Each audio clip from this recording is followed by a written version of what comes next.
लोग कॉकरोच जनता पार्टी के बारे में जानना चाहते हैं। सबसे पहले एक क्रोनोलॉजी समझिए। 3 मई को नीट का पेपर आउट होता है, युवाओं में गुस्सा होता है, गुस्सा होना भी चाहिए था। 13 मई को अरविंद केजरीवाल मीडिया के सामने आता है और कहता है कि जब बांग्लादेश और नेपाल जैसे देशों में जेंजीज आकर के तख्ता पलट कर सकते हैं तो भारत में भी जेंजीज बड़े से बड़े मंत्री का पद छीन सकते हैं, वहां भी तख्ता पलट हो सकता है। 15 मई को हमारे चीफ जस्टिस ऑफ इंडिया बेरोजगार युवाओं को कॉकरोच से कंपेयर कर देते हैं, जो कि एक शर्मनाक बयान है। और इसके बाद 16 मई को एक इंस्टाग्राम पेज बनता है कॉकरोच जनता पार्टी के नाम से। कायदे से यह बना था सीजीआई के बयान के खिलाफ, लेकिन विद द टाइम इसे बीजेपी के खिलाफ तैयार कर दिया जाता है और सरकार के खिलाफ युवाओं को खड़ा करने का एक कार्यक्रम चलाया जाता है। इसमें आम आदमी पार्टी, नीट का पेपर आउट होना, सीजीआई का बयान होना और लंबे समय से जेंजीज के प्रोटेस्ट को देख करके भारत में भी ऐसे प्रोटेस्ट कराने की योजना शामिल है। यानी कि ये ऑर्गेनिक नहीं है, सोची समझी साजिश है। इस पेज को चलाने वाले कई लोग हैं जिनका एक एक करके मैं खुलासा करता हूं, ध्यान से सुनना। इस पेज को देखा जाए तो आम आदमी पार्टी का ही दूसरा पेज कह सकते हैं। इस पेज को चलाने वाला पहला व्यक्ति है अभिजीत दीपके, ये यूएस से इस पेज को चला रहा है। दूसरा व्यक्ति जो जुड़ा हुआ है वो है अर्पित शर्मा, आम आदमी पार्टी का है, आम आदमी पार्टी का ये भी रहा है। और तीसरा व्यक्ति जिसका डायरेक्टली हाथ नहीं है, इसको फॉलो किया जा रहा था, इसने दूसरा पेज बना रखा है, इसका नाम है नबील शेख।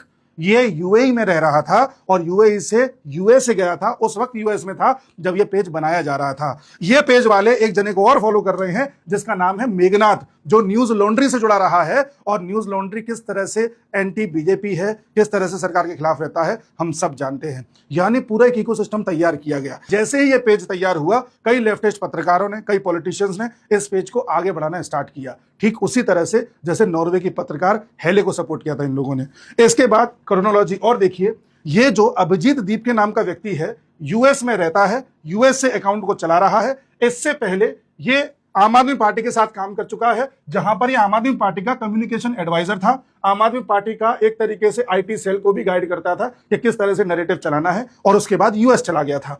इसके बाद इसी अभिजीत दीप के पर 2019 में एक एफआईआर भी हुई थी, क्योंकि ये एक फॉल्स न्यूज फैला रहा था जिससे कश्मीर में हुर्रियत जैसा सेपरेटिज्म दोबारा से जन्म ले सके। यानी कि अलगाववाद को बढ़ा रहा था, इसको लेकर के एफआईआर हुई है अभिजीत दीपके के ऊपर, जो इस समय कॉकरोच मूवमेंट को चला रहा है। इसलिए जो भी लोग इसकी बातों में आ रहे हैं, ध्यान रखना, आप तो बीजेपी हटानी हटा दो, कोई दिक्कत नहीं है, चुनाव होते रहेंगे, हटा देना। लेकिन ये लोग जो देश तोड़ने की साजिश रच रहे हैं, देश में अलगाववाद फैलाने की साजिश रच रहे हैं, इनको आगे मत बढ़ने दो। ये कई लोगों का ब्रेन वॉश कर देंगे और पता भी नहीं चलेगा। उसी प्रकार से यही अभिजीत दीपके समय समय पर एनआरसी, सीएए, एनपीआर, इन सब का भी विरोध करता रहा है। अब आप अपने दिल से खुद पूछो, क्या हमारे देश में एनआरसी नहीं होना चाहिए? क्या सीएए नहीं होना चाहिए?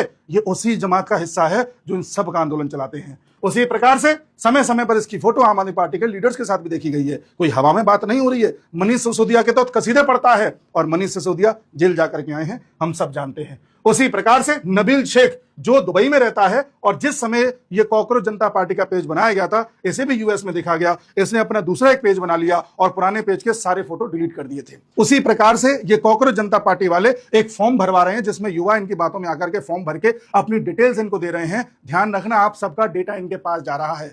इस डेटा का इस्तेमाल किया जाता है आपका ब्रेन वॉश करने के लिए, आपको मैनिपुलेट करने के लिए। और आने वाले समय में पंजाब में इलेक्शन होने वाले हैं और वहां इस डेटा का बहुत बड़ा काम लिया जाएगा। जब सरकार कोई नियम लेकर के आती है और आपसे डेटा मांगती है, तब तो आपको लगता है कि आपकी प्राइवेसी ब्रीच हो रही है, और यहां आप खुलेआम अपना डेटा किसी को दिए जा रहे हो। सोचो ये आपके साथ कितना बड़ा खिलवाड़ करेंगे। साथ ही ये अर्पित शर्मा समय समय पर भारत के जेंजीज को भड़काने का प्रयास करता रहा है। और अर्पित शर्मा के जो पिताजी हैं वो किस तरह से आम आदमी पार्टी के सदस्य हैं, आपके सामने तस्वीर में जाहिर है।